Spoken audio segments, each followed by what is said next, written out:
Again, welcome to this latest webinar of the Canadian Shelter Transformation Network. Just a little bit about the network itself is, we are a group, a peer-led group of emergency shelters that are dedicated to doing an a transformation to become a housing-focused emergency shelter. So certainly moving well beyond just the provision of basic needs and really dedicated to ending homelessness in our cities. And it has been a great adventure for us at the Calgary Drop-In Center. We have been able to since we started our transformation a couple of years ago, we've housed over 1,400 people in that time and reduced chronic homelessness in our emergency shelter by over 70%. So it is possible. And look forward to sharing more of the learnings through this webinar series. And as we get moving, I thought, we would run through the agenda and do some introductions. So again, I'm Sandra Clarkson. We've got Iain DeJong on the line as well from OrgCode, and we have had the pleasure of working with Iain through our housing focused transformation, and he is an incredible partner and guide and just a wealth of knowledge. So thank you, Iain, for continuing to share your expertise with this group and across the world, really. So very happy to have you here. Iain's going to run through his presentation. There will be a question and answer opportunity for questions and answers. If you could please use the chat box to send your questions in, we will be able to get to them after Iain's presentation. So with that, I will close out this piece. Everyone will be muted. Sorry, Tim. Everyone will be muted. So again, please use the Q&A tab for questions and the chat function to share comments. And this webinar will be recorded and you will be able to find it on the website after we're done.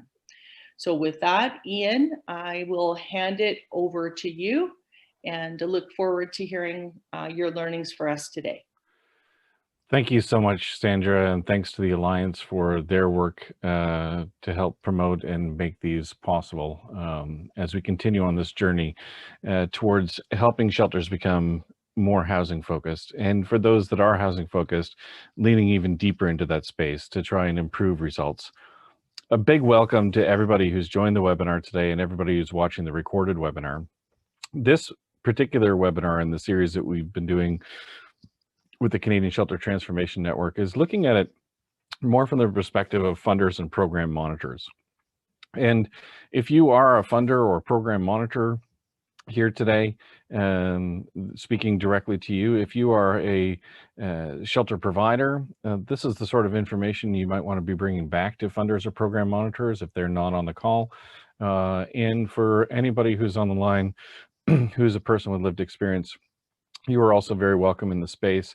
And as you'll see as I go through my presentation, I think people with lived experience are integral to the process of not only becoming more housing focused, but in monitoring and improving our efforts to be more housing focused. This slide may look familiar to people who've been part of other webinars in the series, but for the sake of educating people who may not be as familiar, but might be in the position of funding or monitoring housing focused shelters, I just wanted us to get on the same page before we went any further. So the first thing that I'd highlight is that housing focused shelter is still emergency accommodation. We don't take away the emergency part of the accommodation. All we're saying is that the orientation towards those emergency services and the provision of the services is towards helping people achieve a positive destination outside of shelter, rather than expectations that people in shelter participate in programming, rehabilitation, treatment, stabilization, or housing readiness as a condition of moving towards housing. We're also going to be highlighting the importance of diversion activities, and from a funding perspective, the investment in diversion activities so that we can resolve more homelessness or people on the precipice of homelessness at the front door. For those people who we are unable to divert them, we still want a process of rapidly trying to resolve that individual or family's homelessness once they do come into shelter and reattaching them to housing as quickly as possible. This approach is purposeful, thoughtful, and deliberate. It uses data and information to drive an understanding of what is working and what opportunities there are for improvement. It uses staffing in a slightly different way in terms of following through on housing focused engagement and seeing staff having a responsibility in the housing aspects of the work, top to bottom throughout the organization. And there are definite measurements that go into this space to help understand if a shelter is becoming more housing focused and or is achieving success in being housing focused. It is unrelenting as the solution to homelessness being housing, either through coordinated access or when the person has the economic means that doesn't require additional supports, which could include independent housing, but can also include things like safe and appropriate family reunification. We want to maximize people's resiliency, customize our approaches. It's not one size fits all, and really being active and persuasive in the space of working with people. So some thoughts on funding and monitoring to kind of frame the discussion for today. First function that I want to highlight is the one of accountability. And in particular, you'll see the two first questions are directly relied to mission.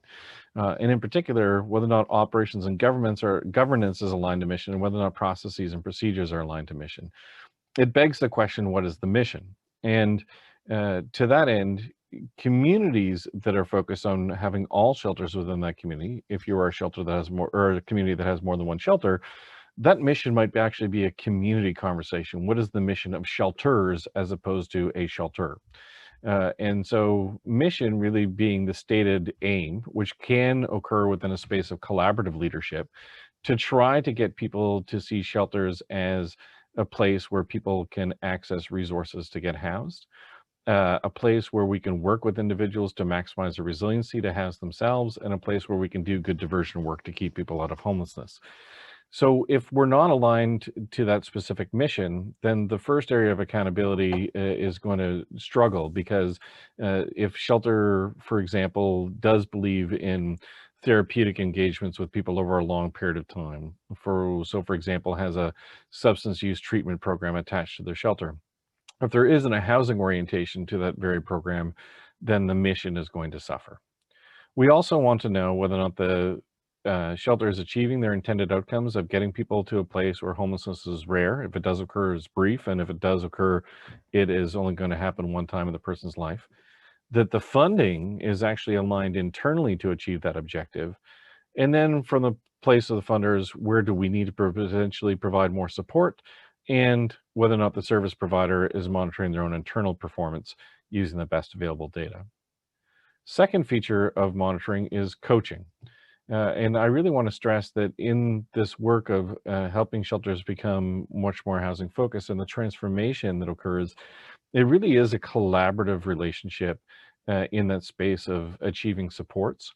That collaboration could include the shelter, allied community partners, funders, policy people. It can include external people like our organization to assist. It can definitely include, or should definitely include, people with lived experience, to try to figure out what are the areas for improvement, and then how do we develop a performance management plan to meet those stated objectives, but doing that in a non-punitive way, so that this is really seen as supportive as opposed to punitive. Building upon the strengths of the organization, commitment to the vision, addressing missing knowledge and teaching skills, which is a key part of the coaching relationship, so that that also isn't just a one size fits all, but is customized to the specific needs and opportunities that exist within the shelter, and trying to, from a funder's perspective, enhance the motivation of the shelter to enter into the space of being housing focused, or to lean more deeply into the space of being housing focused. And then where there are opportunities for improvement, engaging in remediation. So those alignments to mission will only happen through certain improvements that are made in some shelters, improving those processes or procedures to get better outcomes. And then when there are gaps, working to identify those. And sometimes those gaps exist in knowledge, sometimes those gaps exist in terms of staffing. And perhaps one of the biggest gaps is things like housing access. Community after community after community throughout the country struggles, for example, in working to find appropriate, safe, affordable housing, but really seeing that not as a barrier, there will stop and do nothing else with shelter, but as communities housing focused shelters have demonstrated that in all sorts of housing markets, with some creativity and business planning, the ability to access more housing as necessary. And then to use the results from the monitoring to improve our project plan relative to becoming housing focused, to inform those parties that have a vested interest, to publish those reports and to be transparent in the space of the journey. This also allows us to elevate the narrative of the worth and value of the housing focused shelter and even look at it comparatively to previous forms of sheltering within the same building sometimes, figure out where we're going to go with this information so that we can make evidence-informed decisions, and compare performance across housing focused shelters working with the same population in the community to grow and learn from each other's strengths. So this idea of peer collaboration, and one of the things that excites me a lot about the Shelter Transformation Network is this idea of peer-led networking to try to help improve each other's knowledge, but also elevate each other's strengths in the space and dialogue around becoming more housing focused. So things to do in monitoring with a housing focused shelter. Identify who's going to complete it and make sure they understand what a housing focused shelter is. So I've already experienced this personally in a couple of communities where funders have gone into shelters. They treated the shelter evaluation monitoring as kind of business as usual.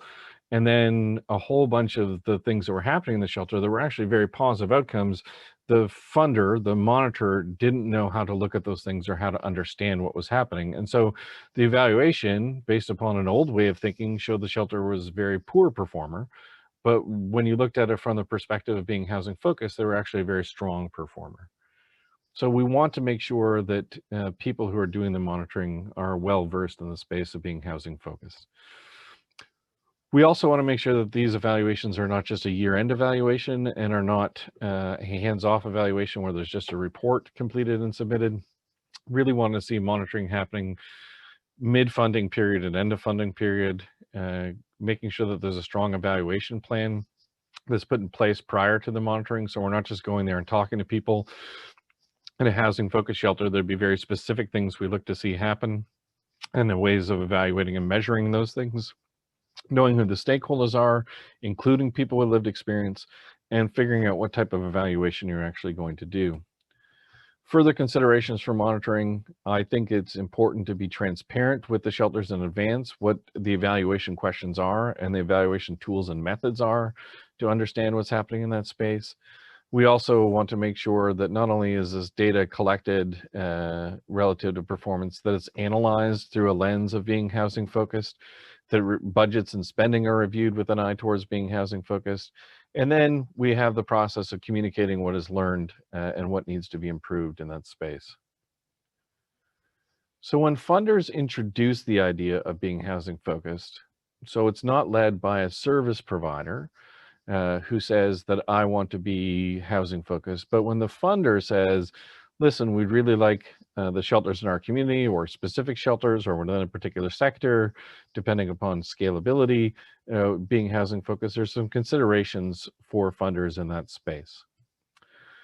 So what we want to do, and this is related to the conversation about mission, is really set out a vision for the shelter or the shelter system. What is it going to look like in the future if the shelter is more housing focused? And then trying to figure out the action steps that are necessary, what may go wrong, and then we can figure out what goes into the plan and then implement the plan. But if we start from this place of vision, it usually leads to rich conversations about principles, either within a specific shelter operator or across shelter operators, and what they see their role is in helping people achieve an exit to their homelessness that is positive, safe, and appropriate. So let's start with vision. Is this what, especially in shelters that are not housing focused, do you want to keep on doing what you've always been doing? Or do you want to get to a place where you have greater turnover of people who are in the shelter because they actually have acceptable places to exit the shelter from? What can also be helpful is having proof points on implementation success. One of the things I loved about Sandra's introduction today is she talked about what's been occurring in the Calgary Drop-In Center. That's an example of a proof point. And there's an emerging body of shelters throughout the country that are more housing focused and becoming more housing focused to lend more proof points. And I bring that up because sometimes funders are hesitant to go in a new direction or to focus energies in a different way if they know that this isn't going to work. Well, we have proof that it can work. The Canadian Shelter Transformation Network resources and webinars on the website are also quite remarkable in terms of what's there to assist shelters in becoming more versed in the space and to help funders in the space. So that can be a place to drive people's attention so that they can learn more. And then, like most change processes, the ability to listen to concerns, develop a plan, and then decide how deep and how far do we want to go. Now, it's my contention that to truly be housing focused in many shelters, it requires broad transformation rather than just tweaking at the edges. This isn't to say that there aren't strengths to work from in the shelter. I think in every instance we've worked with the shelter in this space, there have been great strengths to work with, from staffing to systems to leadership, have all been in that space. But to say we're going to do everything that we do and we're just going to add this housing part on top of it, cobbling it together, tends not to work as well as when the organization shifts its entire thinking. And so from a funder's perspective, entering into a space of that conversation is really important to say, this doesn't have to be everything you've always done in the way you've done it, plus a little bit of work on housing. What would happen if we completely changed this around and made housing the center of what you do? So emergency services are provided in that orientation, meeting basic needs is met within that orientation, how we staff the shelter fits within that orientation, etc. And some shelters don't want to be housing focused. That has certainly come across. So we might have introduced the idea, and that may or may not been following on a receptive audience. Introducing to the Canadian Shelter Transformation Network can be helpful to find peers in this space who are thinking. So it's not just a funder or an external consultant. It really is peer to peer having the conversation. And we might want to consider a purchase service approach if there's strong resistance. And I'll talk more about that in a moment. But the grants approach provides flexibility in ways that may not get you to full alignment and being housing focused unless the shelters have totally bought into being housing focused, in which case their grant submissions would totally align to housing focused. But in this change process, if you have some strong resistors, sometimes the purchase service approach will accelerate some of the changes. And then, as I put in extreme cases, decrease or suspend funding. Funders may also want to consider incentives for becoming housing focused or continuing to practice in the space of being housing focused. Some of the ones that I know have been considered, I'm not sure all of these have been implemented, but streamlining funding application processes for housing focused shelters, decreasing some of the monitoring requirements, multi-year funding before renewal, or it's like a yearly approval process through a government body, but it isn't the same application process. If there's a scored system to how they're evaluated, providing additional points if they're housing focused in the shelter. And then the other thing that can be advantageous is from a funder's perspective to say, we'll help you in this process, we'll provide access to, and we'll fund for additional training and professional development opportunities to help you in this pursuit. So change to new ways of business and outcomes in the space of being housing focused. First up that I will tell every audience that I'm granted amongst funders and elected officials is that housing focused shelter, it ain't business as usual. First up, we have this greater emphasis on diversion. So we need shelters to rethink the ways in which people come into shelter, individuals, couples, families, and how we engage at that first point of contact. The more that we can do to try to help individuals before they even need an overnight stay in shelter, the better off the shelter is going to be, and the greater the front door orientation towards being housing focused will be. To achieve that from a funding perspective can often require use of flexible funding, so the availability of flexible funding in the space of diversion. And there's some cost benefit analysis that needs to be considered in that space.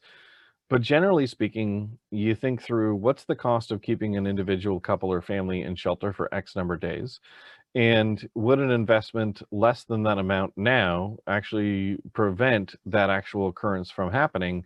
And if so, then moving forward with that initial investment. There's also greater emphasis on rapid resolution. And think of rapid resolution as a space between when the individual couple or family first comes into shelter and before they would be included in coordinated access-based discussions, creating, whether it's a few days, a week, probably up to about 2 weeks in some instances, where there's intensive housing engagement on the rapid resolution, but we're not trying to sign people up for long-term programs or immediately thinking that supportive housing is going to be the only answer for this individual. In that rapid resolution space, focusing a lot on multiple pathways out of homelessness for the individual as rapidly as possible. We also would expect funders to put greater emphasis on what happens in the support realm post-shelter. Now, that could be shelter staff who deliver those services, and that's certainly within keeping of housing focused shelter to have housing specific shelter staff who provide aftercare, follow-up, intensive case management, critical time intervention to previous shelter guests who move into housing. That's one approach. Another approach would be a handoff from the shelter to another community-based organization to deliver the rapid rehousing.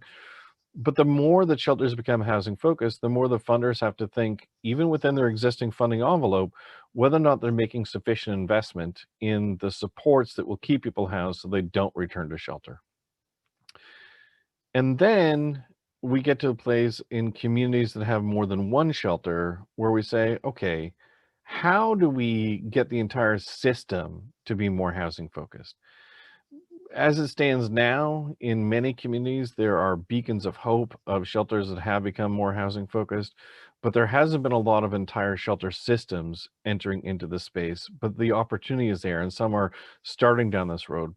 And that really helps from a funder's perspective because, say, my monitoring and evaluations and supports are for the system as a whole to be successful in the space, not just for a specific project or projects to be successful in this space.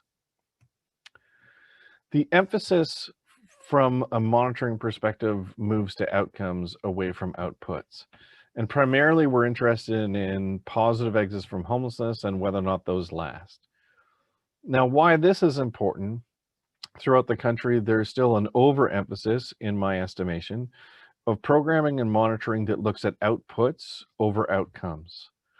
It's not to say there isn't a place for outputs, but they should de-emphasize. So things like yes, knowing the number of heads on beds is important for financial reasons, for staffing operations reasons, for understanding capacity reasons. All those are really important. But the number of heads on beds doesn't tell us about the outcome that we're seeking relative to exits from homelessness, or meals served, or showers provided, or loads of laundry done, or volumes of clothing distributed. We really want to think on effectiveness. So we might even assume from a funder's perspective, let's assume that all shelter staff are really, really, really busy. Let's assume that they're already taking care of a number of these basic needs on a regular basis at volumes that probably aren't going to tell us much more than how busy they are. But if we focus on the outcome, the exits, then we're reinforcing with the shelter provider that it's the solution that we are most interested in tracking over time and whether or not those solutions increase over time. So we look at 3 metrics. These are all elements of common performance elements relative to provision of homeless services, but this idea of efficient, effective, enduring. So how long are people spending in shelter? What we should probably do is look at that as a system-wide metric as opposed to a shelter-specific metric, although both have their places. How long has this person or family or couple been in the shelter system? How long has this person, couple, or family been in this specific shelter? And we want the answer to number 1 to go down over time if we're tracking trends. In number 2, how many people have positive exits from shelter? We're interested in that outflow component from shelters to safe and appropriate places and putting the time and attention on that as foundational for understanding whether or not the shelter is being housing focused. And then of those that did have a positive exit, how many come back? And we should probably be looking at how many people came back to the broader homelessness response system as opposed to just one specific shelter provider. But that's going to tell us about the enduring aspects of the work that we're doing.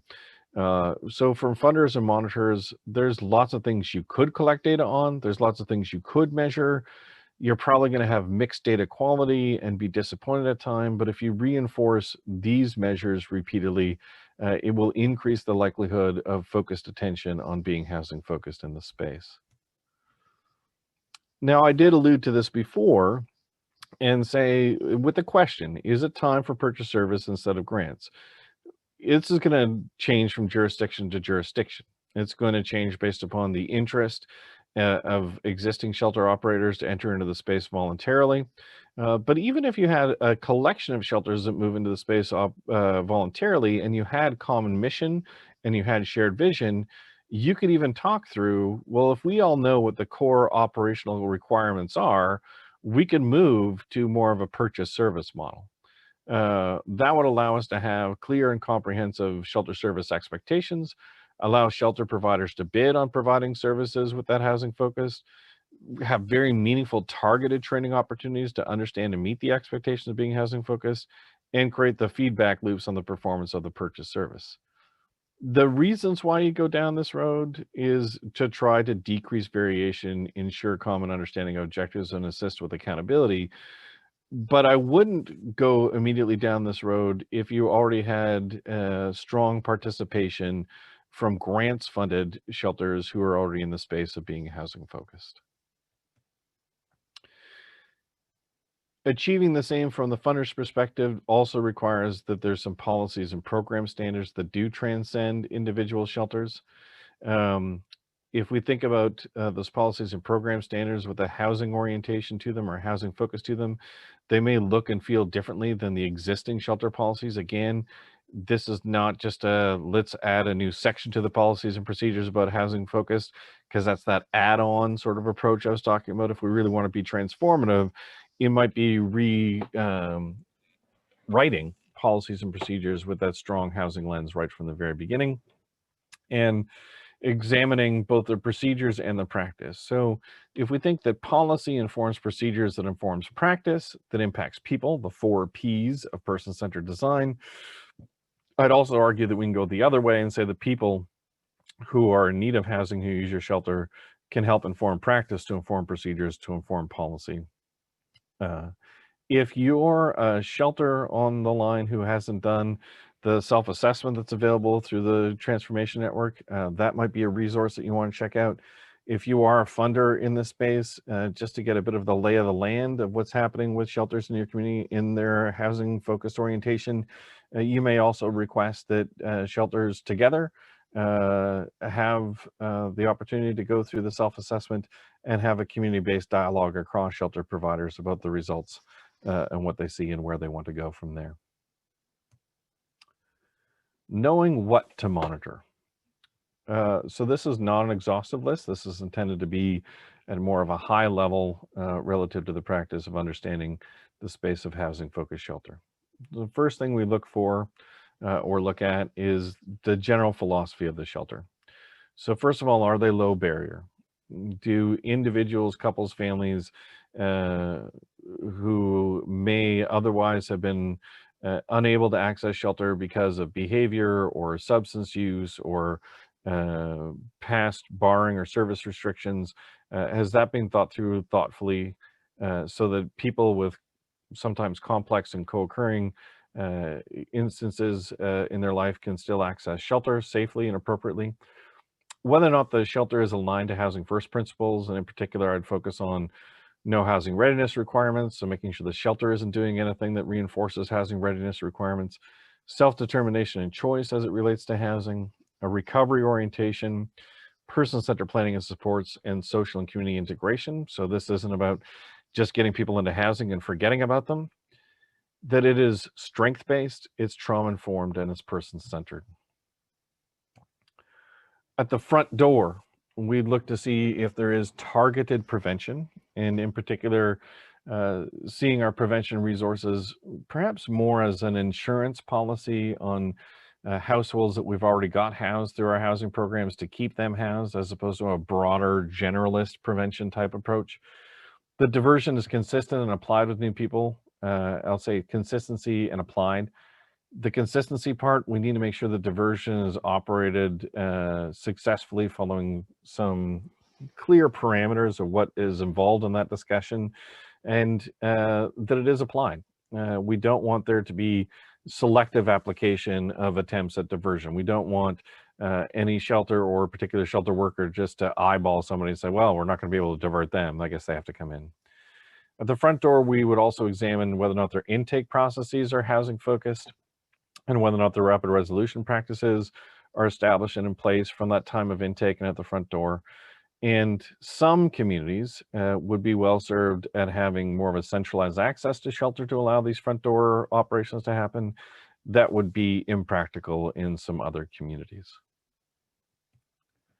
From a staffing perspective, what funders and monitors need to look at is whether or not the volume of people in the shelter is carefully considered when determining the volume of staff that will be available to those people in shelter, so that there can be dialogue and engagement relative to being housing focused. We'd also want some staff to have very specialized housing focus, and some staff to be more integrated into general operations. So general floor staff, generalist support workers still being able to speak the housing language. We want to make sure the staff are engaged with guests, which often means observation of whether or not people are out from behind desks and working through larger spaces, and of course being safe with everything going on with COVID, but being in the position of engagement as opposed to being passive. That there will be immediate needs, but there should also be housing goals. This doesn't mean we ignore the immediate needs, but if all we're doing is meeting immediate needs, staffing probably aren't engaging as effectively in the housing focused conversation as need be. And chances are staffing will need some form of training on what it takes for them to be more housing focused, or to become housing focused if they've never had a role within the shelter that asks them to do anything related to housing. From a programming perspective, monitors should look to make sure there's no multi-week courses or workshops, especially those that require staying in the shelter to complete them. So, you know, an 8-week life skills course or a 6-week budgeting course, and just stay with us in the shelter and come to this class every week. Really want to get rid of that. Anything that speaks of housing readiness, like you can only get access to a housing worker, or we'll only show you units or give you listings if you go through our course first.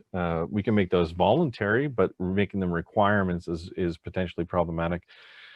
And being housing focused is integrated with other programming. So if you do things like a social recreational activity, let's say you were having a with physical distance movie night, as chairs scattered throughout a larger room, projector on the front screen, of course, let's have movie night. But there's nothing that prevents staff from having a 5-minute spiel about housing before starting the movie. That's just one example, but using these as existing, sometimes social recreational opportunities to engage in conversations related to housing, so that's not lost on any of the guests within the facility. From an amenities perspective, we're trying to see this as best we can as being consistent with what people can expect when they're housed. From a funder monitoring perspective, to be cautious of those facilities, obviously, that are egregious in meeting like basic health standards. We want to take care of that. It's more of a concern on the other end when the amenities that are available in shelters far surpass what people will be able to afford or access when they're housed.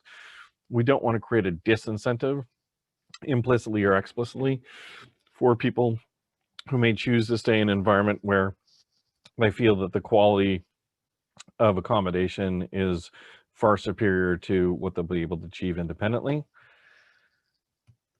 From a leadership and governance perspective, you know, it's not just enough for frontline staff within shelters to say we want to be housing focused or to work on housing. We really want that executive leadership to be consistent in supporting being housing focused, using that executive leadership to help inform, support, and encourage mid-level management, supervisors, team leads to be in that place, and then for all line staff to be in that space. We also sometimes look for where the board sits if you're a non-for-profit shelter, where the board sits in being housing focused. And sometimes this can be established based upon conversations with board members. Sometimes you're looking for actual minutes of board discussions relative to being housing focused. And input from people with lived experience. So in particular, the voice of people with lived experience should be included in the procedures that are used to engage people in being housing focused. And when there are appropriate situations and there are trained peers, it is very possible to have them stay engaged in the process of helping other shelter guests become oriented towards housing focused, answer questions about what it's like to go through the process of leaving shelter and being in housing, and to provide a voice of empathy in this space to hear and understand concerns, fears, excitement, etc., about the prospect of being housed. We also want to look at budgets and spending. I've talked about diversion and prevention. I would also say this can be an opportunity from a funder's perspective to try to improve wages for staff who work in shelters, and ensure that the staff who are working in shelters aren't also living in poverty, that there should be a livable wage for people who are living or who are working in shelter. And then finally, I just want to provide a couple of reflections on different stages of transformation, and then we can enter into the question and answer period. The key part here is the early stage and medium stage. From a support, an external support, as funders often do, or monitors often do in this space, people can get really caught up in two co-occurring feelings about being housing focused. The first is one of excitement. Yes, of course, we should do this. Wouldn't it be great? More people get access to housing. Wouldn't it be great? We can reduce chronic homelessness. Wouldn't it be great? Buddy that's been with us for like 2 years will finally be the focus of attention on getting some housing. So there can be that excitement in that space. There can also be a lot of fear. What if we fail? What if this doesn't work? What if we can't find housing?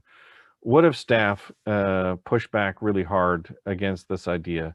What if our guests hate the idea of us focusing on housing? What if other funders, especially private donors, who really liked when we were more emergency focused exclusively without having a housing orientation, what if we lose our funding from those people? So I think both of those are realities that we need to work through in this space of providing support to shelters who might want to become more housing focused. So that's just the reality. Expect there to be both types of emotions happening concurrently. There can be concerns and reality that some existing guests don't like this new way of operating. Some of those guests may try to go to other shelters. So if your entire shelter system is moved in this direction, then the same messaging will be there. But to not lose sight of the fact that we're still emergency accommodation. So we'll continue to work with that person towards getting them to engage with us, but it's always going to remain voluntary. But we have to just expect that there will be some voices of opposition towards an orientation towards housing amongst some of the people that you're actually trying to have the conversation with about housing. We should note those early wins, but not get too boastful about them, because there's also likely going to be some crushing blows along the way. But you can also create specific events to get some early wins. So one of the things I've worked with a couple of shelters now to do in this space is to create like 100 keys challenge. Can you work your butts off to try to house 100 people in 100 days? And for really large shelters, they even start with the position of no, that's impossible, I can't do it, and then they exceed it. That early win, that momentum, is just about creating a proof point. There will still be other times that don't go as quickly, or those early wins start to become harder to achieve over time. So, which is why funders should sustain support to resources, coaching, and training to work through the ups and downs in this process. And making sure that there's feedback loops. So you as the funder or program monitor are understanding what's happening on the shelter side of operations, perhaps a bit more than you would typically would in a monitoring funding relationship, but it's because of the early days and wanting there to be success of launching a different approach or transforming the approach that was put in place. But also the funder or monitor can share with the shelter what their thinking is across the shelter system, future planning related to additional system supports or additional resources for specific shelters, what they're doing to help secure more housing, and those sorts of things. So early stages, if you're monitoring, expect there to be some high highs and some low lows, but probably still isn't telling you whether or not they're housing focused. The middle stages of transformation can be very difficult. They can be difficult for the shelter provider. They can be difficult for the guests within there. They can be difficult for funders to really figure out what's going on. Because if you follow the arc, it usually is ramping up to becoming much more housing focused, getting better at it, getting excited about it. And that requires a lot of energy, which maybe isn't sustained. So some people's enthusiasm drops out, some people's participation drops out, and starts to slide away from being housing focused. We have to pay attention to that part, and we have to intervene when we start to slide, because we're creatures of habit. We'll go back to the old ways of doing things in some instances if left to our own devices. Also not uncommon from that short to medium phase for the shelter to experience being short-staffed. This is especially true when staff, sometimes very seasoned staff within the organization, say, I don't believe in being housing focused. I don't want to focus on being housing focused. I don't want to have conversations with guests around housing. We should just bring in external people to do this. This isn't what I signed up for. So that sort of negativity or concern, sometimes legitimate, is okay. Some of those staff will choose to leave the organization during that period of time. And when you become short-staffed, you'll see a lot of shelters say, well, we don't have the staffing to be housing focused now, so we're just going to go back to like bare bone operations. It's okay that some staff self-select out of this process. It can actually be a positive sign that the culture within the organization is changing towards being housing focused. And the new people that you're hiring will be with the housing focus as opposed to trying to take existing staff and work with them to be more housing focused. So just see that as a potential opportunity that also has some hardship attached to it. Measurement of progress has to be patient, especially in the first year as the shelter adapts to new ways of operating. So beyond those first early wins, it can be a bit of a slow burn in the first year, can be, not always. Expect that as the shelter adapts their policies, their procedures, their staffing, their engagement with guests, that there will be ups and downs in terms of data and progress in this space. And if things, if there's any concerns, in particular, usually associated with a neighborhood in which the shelter is operated, it'd be like, you guys got to stop being housing focused and you got to go back to just doing emergency services. Starting to blame some of the things that they might say in or around shelters on the fact that the shelter is housing focused. That's most often not true. It's indicative of a number of other opportunities for engagement and practice. But suffice to say, it is a real concern that funders and monitors might feel that they should push shelters back to being exclusively emergency accommodation as opposed to emergency accommodation with a focus on being with a focus on housing. And as I've done throughout this series, I've tried to limit my remarks to like 35, 40 minutes and would open it up as the opportunity to engage in questions and comments.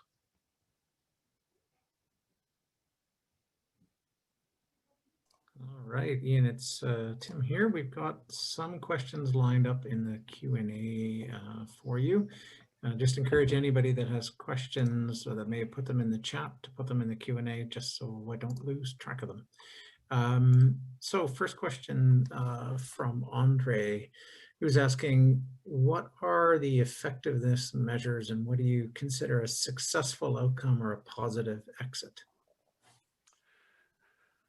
What do I consider? So, all right. On the positive exit, it's an exit not to homelessness that is safe and appropriate. So I put both of those in consideration there. So can it include independent housing? Sure. Could it include social housing? Sure. Or market housing? Could it include roommates? Sure, it could.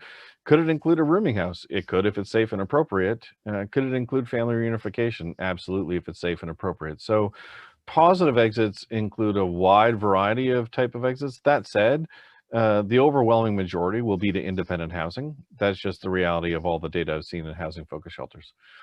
The effectiveness measures, I'm assuming here we're talking about the effectiveness measures related to being housing focused.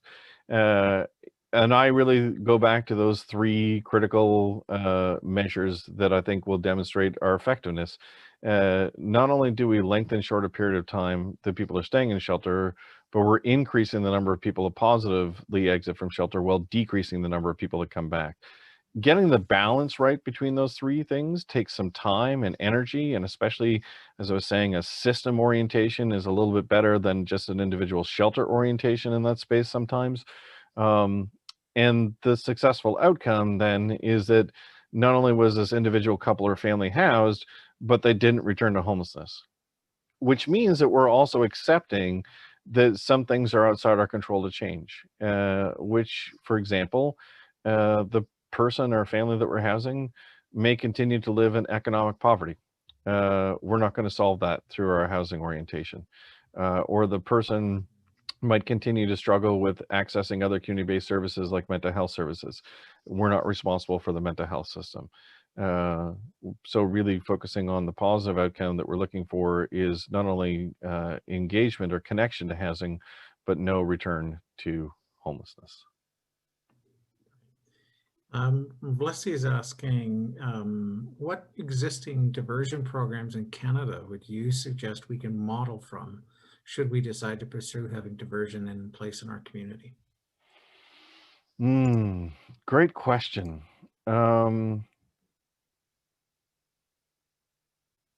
Like I really think that some of the communities that have done more centralized access to shelter have done a lot more in the space of diversion. I'm thinking in particular of things like Central Family Intake, which is a Toronto feature. Historically, I haven't looked at it recently, but they've got some very good, again, historically diversion outcomes associated with their ability to be kind of a one-stop, try to resolve, problem solve prior to entry as a system-wide. As individual shelters, I won't speak for places like the DI. Sandra could jump in and share their experience. I know they're doing some very good work in that space. I know places like Mission Services in Hamilton is doing really good work in this space of diversion. Those would be like two that immediately come to mind. There's obviously more. And I believe there's some diversion resources also on the CSTN website, and I think Built for Zero Canada as well, if you're curious. Thanks, Iain. So Renee has a question for Sandra. I don't know, Sandra, if you're willing to, if you're there to jump back on.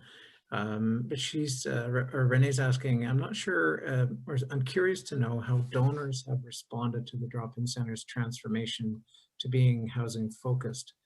Has it deterred any donors who are more interested in supporting basic needs, the tangible things we can see like food and clothes, or has it generated new avenues for donations, and how have you approached that messaging with them? Yeah, that's a great question. I would say we haven't lost any donors. In fact, our fundraising has been more successful than ever. We know that there's a group of donors who are really interested in those basic needs provisions. And so in our communication materials and our report to community, we still highlight some of the things that Iain mentioned earlier, like numbers of meals served, clothing distributed, shelter nights, all of those things. We do continue to highlight those, but put more emphasis on the outcomes and the positive housing outcomes. And, that way we're catering to both sides of the coin, really. So we have not experienced a dip. In fact, it has been an increase. And I think more and more donors are looking for impact and investment opportunities over simply a charity model. So that's the experience from our end. Excellent. I used to be a funder in Calgary, and I would have desperately loved to have the opportunity to invest in housing focus shelter at the DI, but that's another story. So Kathy is asking, I'm not sure if this was already mentioned, but what do I do in situations when people we work with are in a high risk of overdose? Would treatment detox be mandatory in this case prior to housing? I would say no, because that would fly in the face of readiness requirements. But I would say really being conscious of the needs of people who have substance use in a manner that may result in risk of overdose. Really looking at support functions and how we are engaging with people and how we are creating peer support networks for people so they can more safely use in the independence of their housing. But I would not want to get to a place where we say that people who are at risk of overdose should continue to stay in shelter only because there are staff there who may respond. I would want to make sure that we are acknowledging that there are people who use substances who are at risk of overdose, and our support plans once they exit shelter should reflect the need for engagement in such a way that reduces the likelihood of overdose death and or continues to work on other forms of harm reduction to decrease the likelihood of overdose moving forward. Grant has a question asking, how do we as funders ensure that we don't overstep in the monitoring coaching process in the early days of the transformation? It sometimes feels a little unclear, the line between being a monitor and a coach to the transformation versus overreaching with our funder role. Wow, terrific question, Grant. I think, you know, from the funder or monitor role, I would, in those early stages of transformation, I would highlight the importance of the change plan, which I briefly talked about, just to having an articulated plan of where the organization or organizations are headed over a period of time, and having milestones that demonstrate progress over time as opposed to absolutes in that time. And then our monitoring is really in those early stages, knowing that they are working on it as opposed to they figured it out. And that's a good example where in those early stages of transformation, let's applaud the effort equally, if not more so, than the outcome in the early stages, because you're not going to have all the answers. You are going to make mistakes. Part of failing forward is the acknowledgement of those mistakes with grace, humility, understanding, and learning so that we can improve. And I think your point is well taken. You can definitely get to an overreach part if it's almost like micromanaging the experience of the transformation as opposed to getting updates on the progress and efforts of the transformation. I would say much further down the road, let's say 6 to 9 months in, especially if you're doing like a midterm funding monitoring engagement, then you probably dig a little bit deeper. But I would actually look at process elements at that point as opposed to looking for just concrete outcomes that people house. So show me, for example, amendments to staffing positions and job descriptions, or show me something like if there has been an investment in diversion fundings, what your process is for diversion now at the front door of your shelter.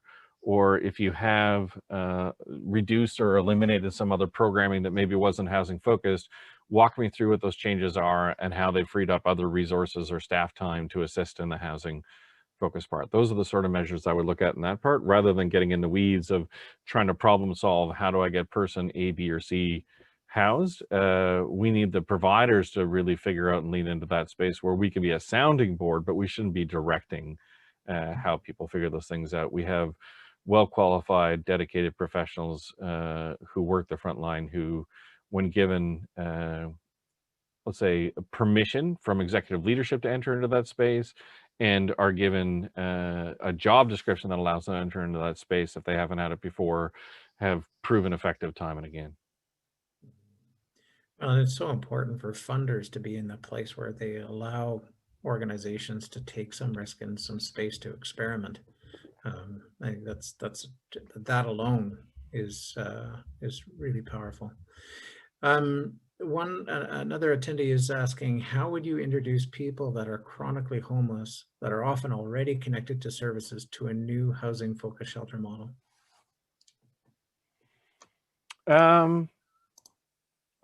I mean, it'd be very interesting. Obviously, Sandra, jump in, given the experience of the drop-in and reducing chronic homelessness in this space. But I will say that, of those guests that may push back, some people who are chronically homeless will say, and I'm paraphrasing, obviously, thank goodness it's about time I get housed. And there's going to be some other people who are chronically homeless like, no, I'm not interested right now. And both are entirely valid spaces. For those who are energetic, enthusiastic supporters, all right, let's get on it.